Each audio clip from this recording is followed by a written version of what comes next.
சூரல்மலையிலிருந்து முண்டக்கைக்கு இரும்பு பாலம் அமைக்கப்பட்ட இந்திய ராணுவ குழுவில் ஒரே ஒரு வீராங்கனை இடம்பெற்றிருந்தார்.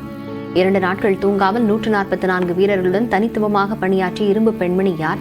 பார்க்கலாம் இந்த செய்தி தொகுப்பில். जिन्होंने दिन रात कंटिन्यूस बारिश चलने के बावजूद भी इस ब्रिज को कंप्लीट करने का अंजाम दिया. So it is the teamwork. So because of our team, so we can see this bridge, and it will be beneficial for the local authorities and the state authorities for continuing the rescue operations. சோர்வான கண்களுடன் சவாலான பணியை திறம்பட செய்த திருப்தியோடு news 18 குழுமத்திற்கு பேட்டியளித்த இப்பெண்தான் இருள்வழிஞ்சி ஆற்றின் குறுக்கே தற்காலிக இரும்பு பாலம் அமைத்த இந்திய ராணுவ குழுவில் இடம்பெற்ற பொறியாளர் சீதா ஷெல்கே. மகாராஷ்டிரா மாநிலம் அகமது நகர் மாவட்டத்தில் உள்ள கடல்காவோன் என்ற குக்கிராமத்தில் அசோக் என்ற விவசாயிக்கு 4வது மகளாக பிறந்தவர் சீதா ஷெல்கே. சிறுவயது முதலே படிப்பு மற்றும் விளையாட்டில் சுட்டியான சீதா ஷெல்கேவிற்கு IPS ஆக வேண்டும் என்பது பள்ளிக்கால கனவு. ஆனால் 12ஆம் வகுப்பு படிக்கும்போது இந்திய ராணுவ வீரர் ஒருவரின் கதையை நாளிதழில் படித்த சீதா ஷெல்கேவிற்கு ராணுவ பணி மீது நாட்டம் திரும்பியது.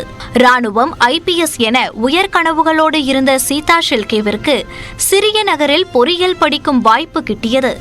பொறியியல் கல்லூரியில் ஆண்கள் மட்டுமே ஆதிக்கம் செலுத்திய மெக்கானிக்கல் பிரிவில் சேர்ந்த சீதா ஷெல்கே நல்ல மதிப்பெண்களோடு தேர்ச்சி பெற்றார். தனது உயர் கனவுகளை நோக்கி செல்ல ஆசைப்பட்ட சீதா ஷெல்கேவிற்கு IPS படிப்பதற்கு முறையான வழிகாட்டுதல்களும் வசதியும் இல்லை. ஆனால் ஒப்பீட்டு அளவில் ராணுவத்தில் சேருவது சற்று எளிமையானது என்று கருதிய அவர் சர்வீஸ் செலக்ஷன் போர்டு எனப்படும் SSB தேர்வை எதிர்கொண்டார். பள்ளி கல்லூரிகளில் சிறப்பான மதிப்பெண்களை பெற்ற சீதா ஷெல்கே SSB தேர்வுகளில் முதல் 2 முயற்சிகளில் தோல்வியே கிட்டியது. ஆனால் தனது விடாமுயற்சியால் 2012ஆம் ஆண்டு 3வது முறை SSB தேர்வு எழுதிய சீதா ராணுவத்தில் பொறியாளராக தேர்வானார். சென்னையில் உள்ள OTA எனப்படும் ஆபீசர்ஸ் ட்ரெய்னிங் அகாடமியின் திறம்பட பயிற்சியை நிறைவு செய்த அவர் ராணுவத்தின் பல்வேறு துறைகளில் உள்ள நுணுக்கங்களையும் கற்றுக்கொண்டார். இந்நிலையில் 2015ஆம் ஆண்டு ஜம்மு ஸ்ரீநகர் தேசிய நெடுஞ்சாலையில் ஏற்பட்ட நிலச்சரிவின் மீட்பு பணிக்கான குழுவில் சீதா ஷெல்கே முதல் முறையாக இடம் பிடித்தார்.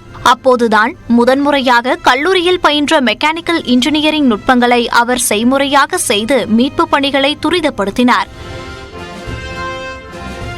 அதில் தனது திறமையை நிரூபித்த சீதாவிற்கு பெங்களூருவில் உள்ள இந்திய ராணுவத்தின் மெட்ராஸ் இன்ஜினியரிங் குழுவில் பணியாற்றும் வாய்ப்பு கிடைத்தது. அதன் தொடர்ச்சியாகத்தான் சூரல்மலையிலும் தனது சாதுரியத்தை பறைசாற்றியுள்ளார் சீதா ஷெல்கே. 144 வீரர்களுடன் பணியாற்றிய இவர் 48 மணி நேரம் கண் துஞ்சாமல் அயராமல் இரும்பு பாலம் அமைக்கும் பணியை வெற்றிகரமாக நிறைவு செய்துள்ளார். இந்திய ராணுவத்தில் ஆண் பெண் பாகுபாடு இல்லாததால் அனைவரும் பாதுகாப்பு படையில் சேரலாம் என்று சீதா ஷெல்கே அறிவுறுத்தியுள்ளார்.